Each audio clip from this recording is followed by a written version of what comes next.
Instituto Mexicano del Transporte.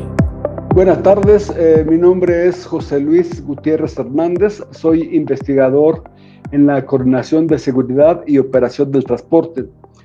Dentro del seminario de los miércoles, en esta ocasión les voy a presentar la plática titulada Estudio Estadístico de Campo del Autotransporte Nacional. Es un resumen de todos los años en los que se llevó este estudio.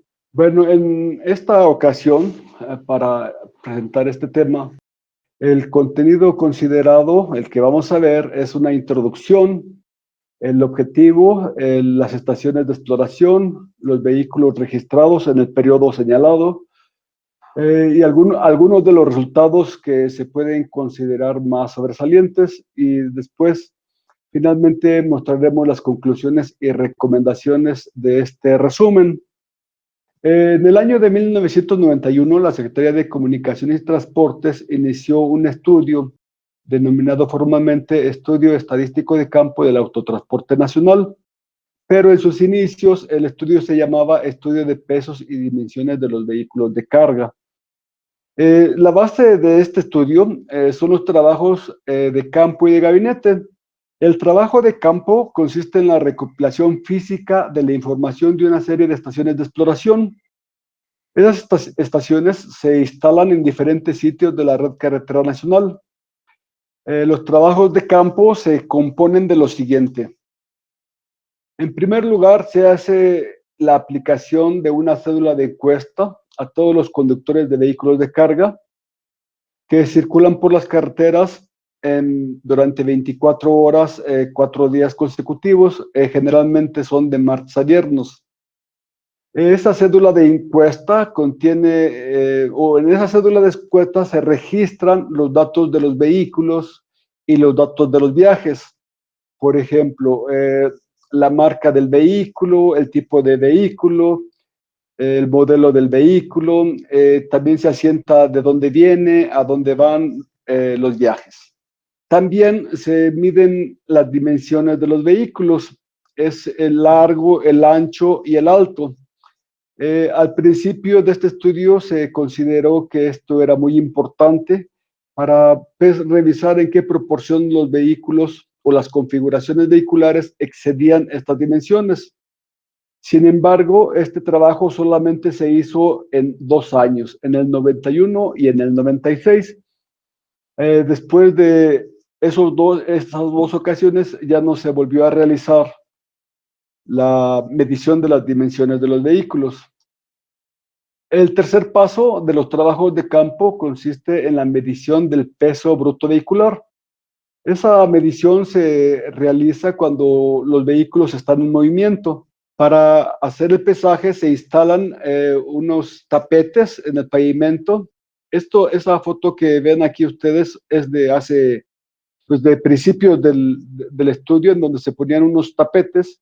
Actualmente se utilizan unos piezométricos. El trabajo de gabinete, la otra parte de los trabajos, consiste en revisar la información, en corregirla, en uniformizarla, en complementarla, en analizar y también publicar la información recabada. Cuando decimos de corregir la información, es, por ejemplo, si tenemos un vehículo que es, digamos, un vehículo muy grande y muy pesado, y que cuando la báscula de pesaje dinámico registró como si fuera un auto, entonces se corrige su peso o se elimina el dato para que no influya en las estadísticas.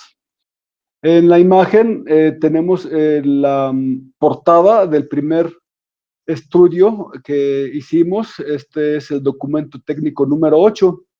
Eso fue en el año de 1992, y con esta publicación fue con la que iniciamos este estudio.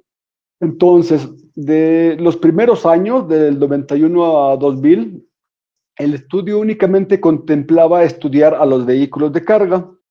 Se estudiaba estos vehículos, se generaba la información de ellos. A partir del 2001 se decidió incluir en la encuesta a los demás tipos de vehículos, por ejemplo, los autos, los vehículos utilitarios, como son las pickups o las panels, y también se incluyó a los autobuses.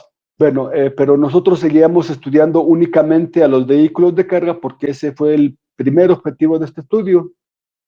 Como ya contábamos con información adicional y algunas dependencias conocían de esto, en 2009 la Dirección General de Autotransporte Federal nos solicita que también estudiemos a los autobuses. Entonces, el primer estudio lo hicimos, pero en el 2009, pero con información del 2008. Esa solicitud fue realizada por el director general de la Dirección General de Autotransporte Federal, que entonces era el ingeniero Oscar Cruz Ruiz. Ya en 2015, por iniciativa del Instituto Mexicano del Transporte, ampliamos este estudio para generar información de los automóviles con información del 2013. En resumen, de 1991 a 2020, hemos publicado alrededor de 38 documentos técnicos con los resultados obtenidos. Todos los documentos están disponibles en la página del instituto. Para los vehículos de carga, nuestro objetivo era conocer el estado del peso y las dimensiones de los diferentes tipos de configuraciones vehiculares. Esto con el objeto de saber en qué proporción los pesos señalados en el reglamento eran excedidos. También se registró el tipo y la cantidad de carga transportada por esos vehículos. Cuando un vehículo iba con carga, entonces se le solicitaba al conductor que nos dijera qué tipo de mercancía transportaba. Esto fue registrado. Determinar el origen, el destino de la carga que se mueve por las carreteras, y también el objetivo es recabar información complementaria, tal como el aforo de los vehículos de carga que transitan por los diferentes sitios de la red y la clasificación de esos vehículos. Con respecto a los autobuses, bueno, a partir de la petición que nos hizo la Dirección General de Autotransporte Federal, ellos estuvieron interesados en conocer qué tipos de autobuses son los que se utilizan en las carreteras, qué promedio de pasajeros lleva cada autobús, qué promedio de autobuses viajan sin pasajeros, cuál es la distancia media que hacen en su recorrido y los orígenes y destinos de los pasajeros.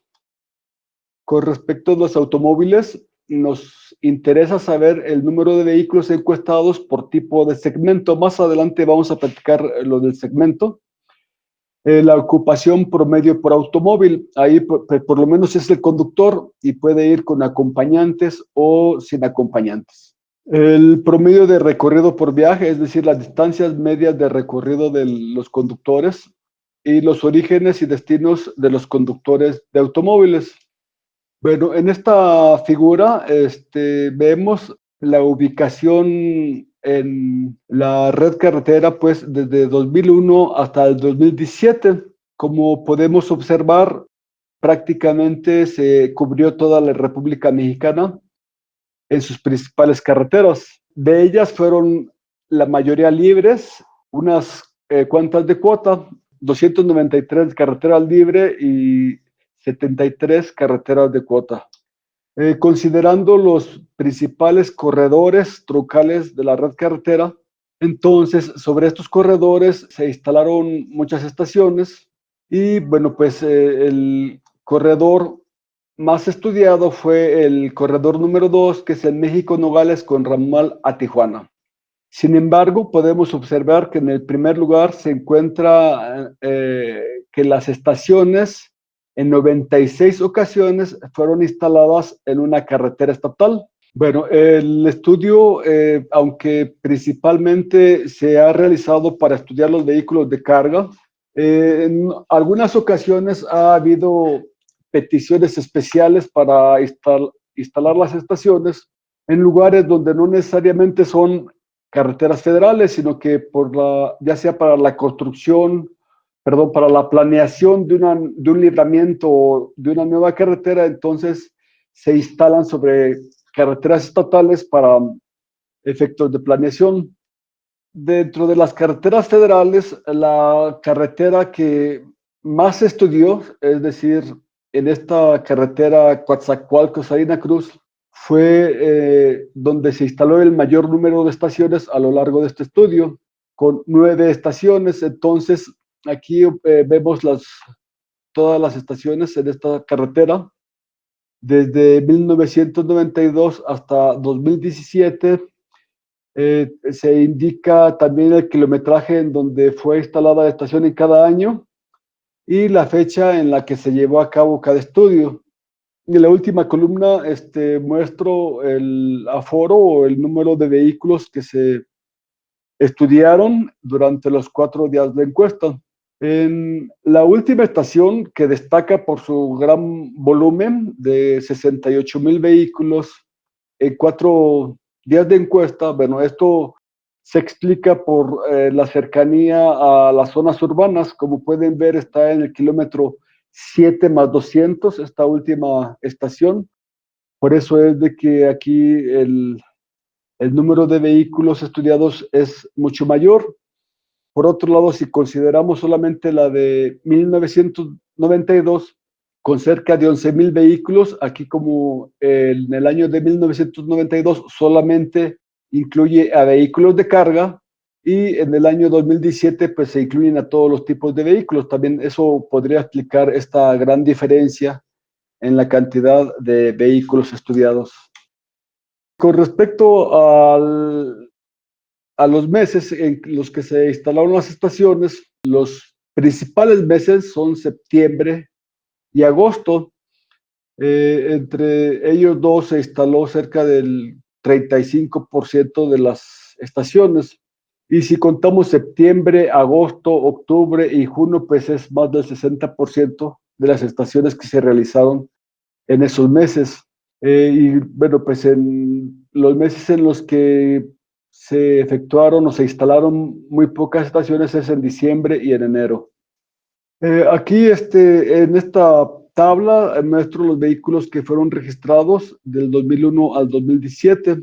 Otra vez repito, es solamente durante 4 días de encuesta. Tenemos el año, la cantidad de estaciones instaladas, la cantidad de vehículos encuestados, y esos vehículos encuestados observamos también su distribución en autos, en utilitarios, en vehículos de carga y en autobuses. Bueno, entonces generalmente los vehículos, los automóviles, son los que representan mayor proporción respecto al total estudiado. Después seguirían los vehículos utilitarios, después los vehículos de carga y después los autobuses. La siguiente tabla, para los vehículos de carga, se muestra la distribución. Los vehículos de carga que se acepta que circulen por la red carretera nacional de acuerdo con el reglamento de pesos y dimensiones, pues son más de 15 o 16 tipos de vehículos que se pueden utilizar para el transporte de mercancías. Sin embargo, los que se muestran en esta tabla, los camiones de 2 ejes, los camiones de 3 ejes, los tractocamiones simplemente articulados T3S2, T3S3, y los tractocamiones doblemente articulados, los T3S2R4. Estos 5 tipos de vehículos constituyen alrededor del 95% de los vehículos de carga estudiados. Es decir, de los 16 o 17 tipos de vehículos que podrían mover mercancías, estos son los que más se utilizan. Con respecto a los autobuses, hemos observado que hay autobuses de 2 ejes, autobuses de 3 ejes y autobuses de 4 ejes. Los autobuses de 4 ejes solamente se registraron en las estaciones instaladas en el año 2001, en el 2002, en el 2009 y en el 2010. Pues no representan ni el 1% de los vehículos que hemos estudiado, pues es poco común el uso de autobuses B4. Los que sí es muy común que se utilicen son los autobuses B2.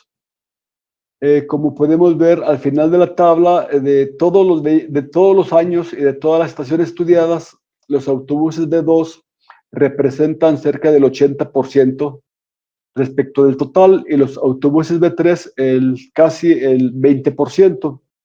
Con respecto a la distribución de los automóviles, aquí se hace una distribución por segmento.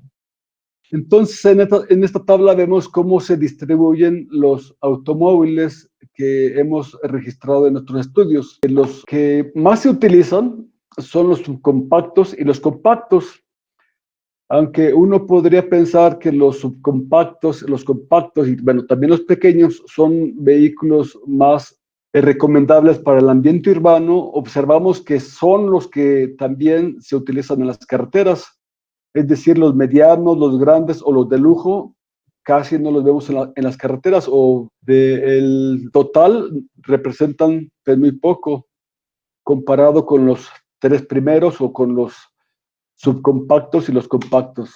Cuando se le encuesta al conductor, se le pregunta la marca y el modelo de los vehículos. Entonces, vamos a ver la edad de los autobuses. Aquí podemos ver que los autobuses en promedio tienen desde 7 hasta casi 9 años.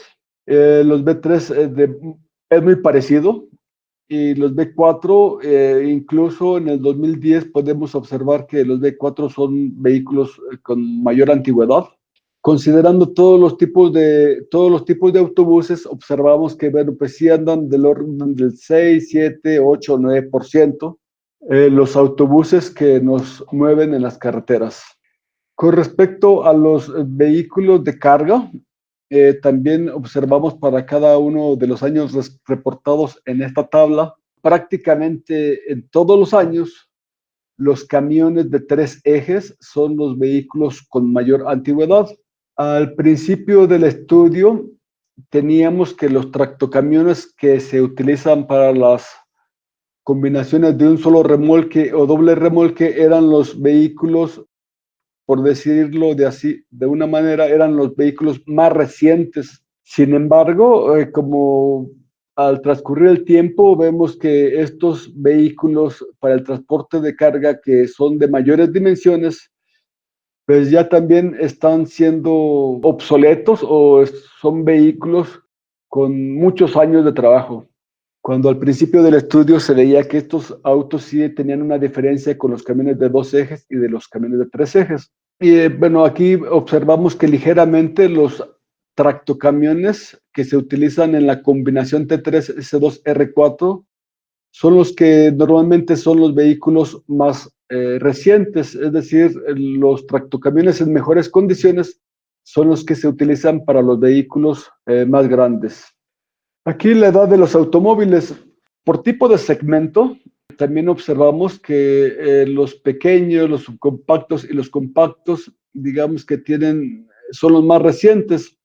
Y los vehículos medianos y grandes son los vehículos que tienen en promedio más años de circulación. Bueno, eso a mí lo que me hace pensar es que los medianos, los grandes y los de lujo son vehículos que por sus características o por su calidad duran más que los autos pequeños o subcompactos o compactos. También observamos que los deportivos, bueno, pues podríamos pensar en los que se cuidan más o que duran más o que casi no se compran deportivos y los vehículos deportivos que hay son los que tienen mayor edad.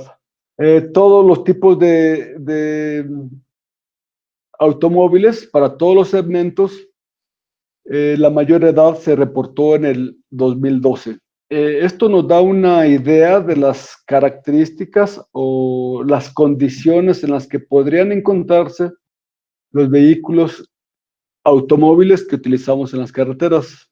Ok, ahora con respecto a los viajes, para los vehículos de carga, en esta tabla mostramos el porcentaje de viajes sin carga, es decir, cuando se entrevistó al conductor del camión o tractocamión, se le preguntó la marca y el modelo de los vehículos, pero también se les preguntó si iban con carga o iban sin carga. En esta tabla se muestra qué porcentaje de conductores dijeron que iban sin carga. Como podemos ver, hay un gran porcentaje de viajes en vacío. Para los vehículos de menos dimensiones se registran porcentajes de viajes sin carga mayores a los vehículos que tienen mayores dimensiones. Esto, bueno, pues a mí lo que me hace pensar es de que hay muchos viajes sin carga, lo que nos dice que hay viajes que están, digamos, consumiendo diésel, contaminando el medio ambiente sin mucha necesidad. Hay algunos vehículos que por sus características solamente pueden llevar carga en un sentido. Imagínense, por ejemplo, los tractocamiones que le denominamos madrinas, que salen de una planta automotriz y lleva autos a una aduana o a algún lugar, ¿no? Por supuesto que en el sentido de la planta al puerto o a la aduana o al lugar de destino, pues llevará vehículos, pero de regreso ya no trae vehículos. Entonces ahí se puede pensar, bueno, pues ya no puede regresar con carga ese tipo de vehículos. Si pensamos en las tolvas o los tractocamiones que llevan tolvas y que salen de un lugar en donde es una mina, por ejemplo, o un lugar en donde se fabrica cemento, entonces llevará el cemento a algún lugar, pero de regreso, pues ya no puede traer carga. Entonces, se justificaría que estos viajes de regreso serían sin carga.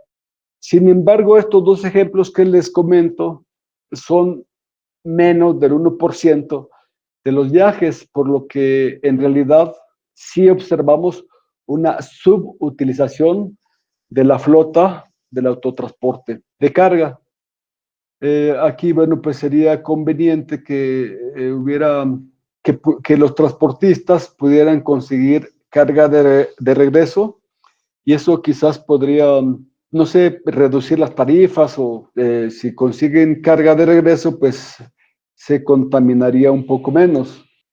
En el caso de los autobuses, bueno, pues sí, el negocio de los autobuses es transportar gente y aquí difícilmente vamos a encontrar un gran porcentaje de viajes sin pasajeros, puesto que los autobuses van de una terminal a otra y en cada una de las terminales pues tienen pasajeros. Sin embargo, pues algunos, pero si lo comparamos con los autobuses, es muy poco el porcentaje que viaja en vacío. De todos los años analizados para todos los tipos de autobuses, el 3.9, es decir, el 4% de los viajes se realiza sin pasajeros. Los automóviles, entonces, en este caso, observamos por tipo de segmento, uno pensaría que los vehículos grandes o medianos o grandes serían utilizados para, pues no sé, no solamente llevar al conductor, sino llevar pasajeros, acompañantes. Sin embargo, sus porcentajes de viajes sin acompañantes es muy parecido a los de cualquier segmento. No hay una diferencia para decir, bueno, es que los pequeños, por ser pequeños, pues solamente va el conductor, o pensar en que los de lujo o los grandes deberían de llevar pasajeros. Bueno, no es así. Los viajes en carretera realizados por los automóviles generalmente se hacen sin pensar en cuántos acompañantes llevan. Al principio de este estudio, un objetivo era conocer en qué medida el peso bruto vehicular permitido es excedido por las diferentes configuraciones. Aunque este estudio se ha realizado desde 1991, aquí muestro la información más reciente, por decirlo de alguna manera, del 2003 al 2017. Entonces, observamos aquí para cada uno de los vehículos de carga que llevan carga, vemos si ese vehículo está excediendo el peso bruto vehicular. Y bueno, pues estos son los resultados. Parece que entre más grande sea la configuración o el tamaño de los vehículos, mayor es el porcentaje de excedencia. Entonces, observamos que los tractocamiones T3S2R4, que en el medio se les conoce comúnmente como los fulles, son vehículos que si van cargados en muchas ocasiones podemos decir con seguridad, de cada 2 vehículos que estén circulando, al menos uno va excedido en peso. Ahí resalta un dato para el año del 2004, en donde los T3S2R4, el 67.8% de los vehículos que llevaban carga iba excedido en el peso bruto vehicular reglamentado. Y bueno, pues vemos que los camiones de 2 o de 3 ejes que llevan carga son los que menos exceden. Bueno, los C2 son los que menos exceden este peso bruto vehicular. Bueno, los camiones llevan carga, los autobuses llevan pasajeros, y los pasajeros, en este caso, no hay mucha diferencia entre un autobús de 2 ejes o un autobús de 3 ejes. Alrededor de 20 pasajeros son los que en promedio lleva cada uno de los autobuses. Bueno, sabemos que los autobuses de 2 o de 3 o de 4 ejes pueden tener hasta de 30 a 40 lugares disponibles para pasajeros. Entonces, yo no sé si esto sea un buen indicador que en promedio, un viaje que realice un autobús lleve 21 pasajeros. Bueno, aquí no sé, no sabría decir si esta medida si este indicador es bueno o signifique también una subutilización de los autobuses. Con respecto a los automóviles, aquí pasajeros, bueno, nos referimos a los acompañantes que puede llevar un conductor de automóvil, es decir, va el conductor y puede llevar acompañantes, sean de su familia, amigos. Aquí, bueno, pues estos resultados nos indican que los automóviles en general va uno o dos personas cuando mucho, ¿no? Entonces el conductor y un copiloto. Bueno, entonces aquí, bueno, suponiendo que un auto pequeño que puede ser para 2 o 3 pasajeros, un subcompacto que puede ser para 4 pasajeros, y de los compactos en adelante, suponiendo que fueran 5 los lugares disponibles, pues también observamos que hay una subutilización de la capacidad que tienen los automóviles para mover personas. Si hiciéramos un estudio mayor y viéramos cuál es el rendimiento de combustible de los automóviles y lo dividiéramos entre la cantidad de personas que transportan los autos, es más evidente la subutilización y el gasto de energía para mover a una sola persona. Bueno, esto comparado, por supuesto, con los autobuses, aunque ese es su negocio. Si podríamos hacer el mismo ejemplo, diríamos que, bueno, los autobuses consumen una energía por pasajero mucho menor que lo que consumen los automóviles para transportar a una persona. Ahora, los viajes que realizan los vehículos de carga, aquí para cada uno de las configuraciones más comunes, y bueno, en la segunda columna ponemos una muestra, se coloca la muestra de esta información para cuántos viajes representan.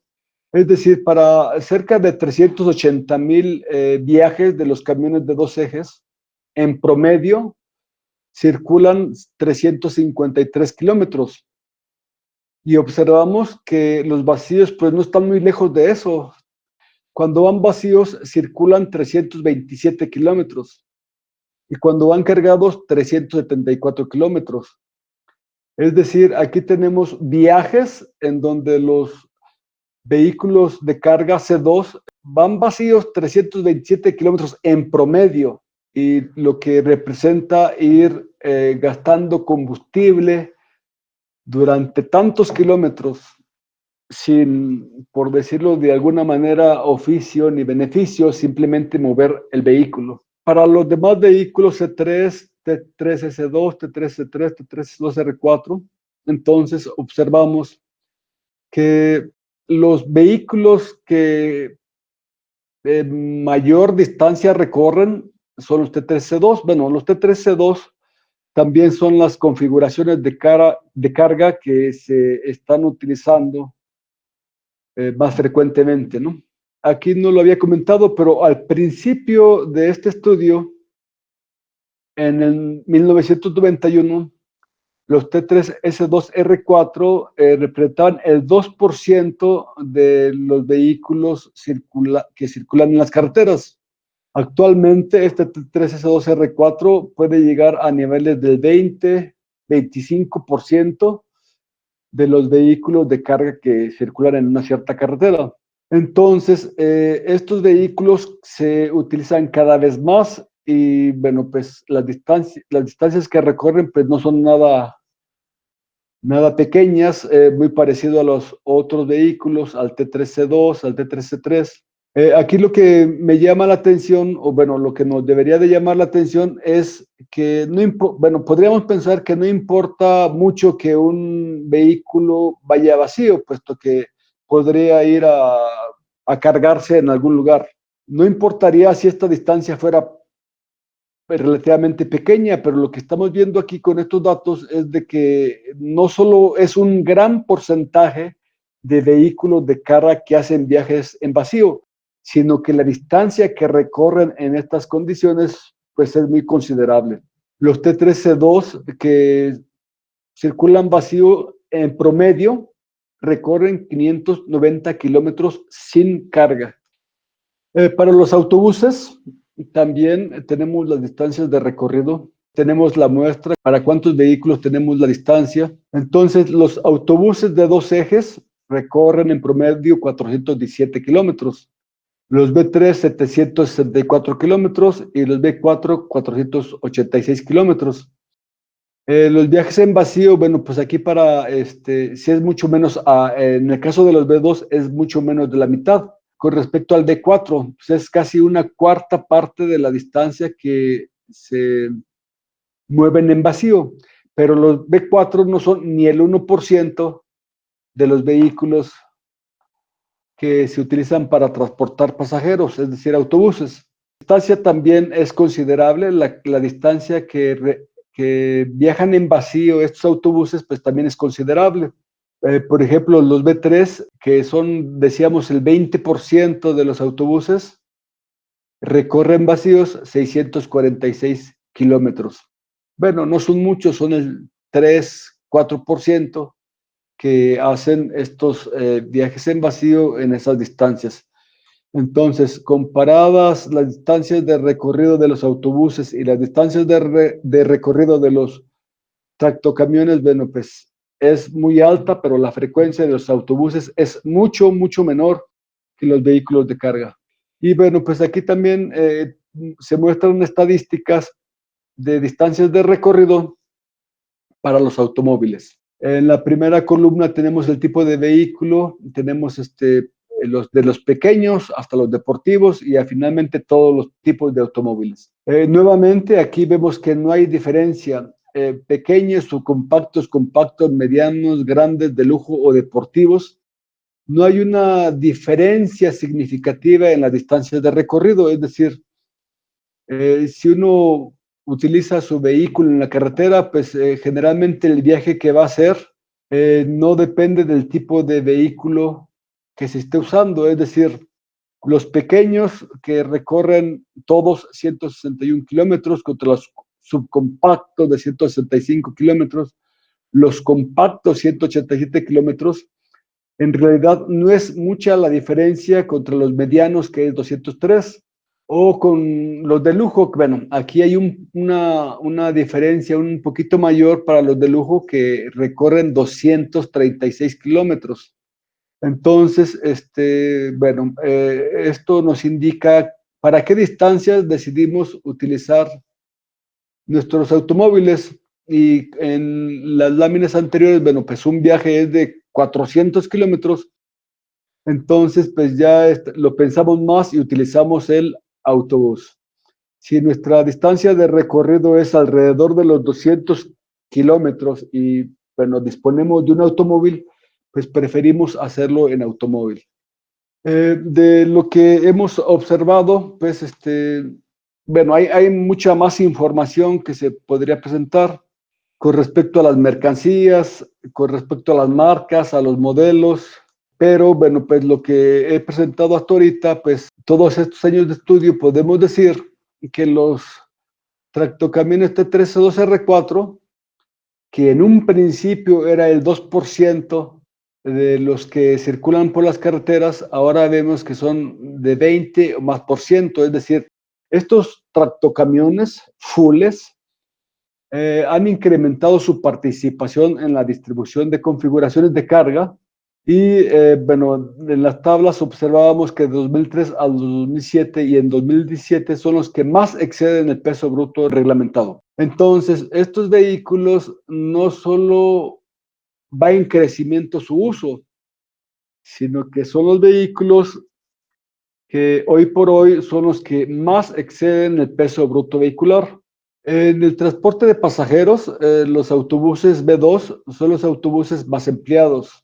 Con respecto a los automóviles, observamos que los de los segmentos subcompactos y compactos representan cerca del 74% de los automóviles que circulan en carreteras. Repito otra vez, podríamos pensar que los autos más grandes se utilizan en carreteras, pero no. No importa de qué segmento, el segmento está muy asociado al tamaño o a el equipo de lujo que tienen los vehículos. Entonces, los que más utilizamos son los autos que pertenecen a los segmentos subcompactos y compactos. Este estudio se hizo de 1991 a 2017.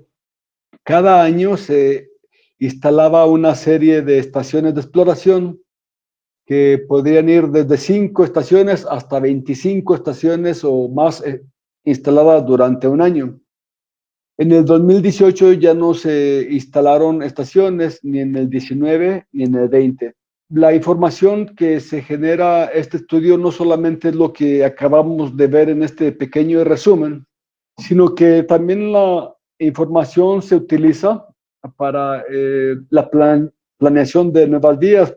Con la información de origen-destino, vamos a suponer que tenemos una estación antes de Querétaro y una estación después de Querétaro. Podemos ver los vehículos que van hacia el norte, qué porcentaje de ellos no tiene como destino Querétaro, o los que vienen del norte al sur, qué porcentaje de esos vehículos no tiene como destino Querétaro. Sin embargo, están saturando sus vialidades, por lo que pensaríamos que pudiera construirse un libramiento. Entonces, esta información que tenemos aquí nos sirve para estimar el tránsito que se podría desviar a un libramiento. Ese es solo un ejemplo, puesto que aquí en Querétaro tenemos un libramiento en un sentido, pues nos faltan otros libramientos, pero considerando este libramiento y el macro libramiento, podríamos hacer un estimado de qué cantidad de vehículos podrían haberse desviado hacia esos libramientos. Y una vez que ya está construido el libramiento y en operación, podríamos ver si lo que se había predecido es lo correcto. Esta información también sirve para hacer estudios económicos. Ahorita recuerdo un estudio que realizamos con esta información y que se llamaba el impacto económico del cambio en la reglamentación de pesos y dimensiones.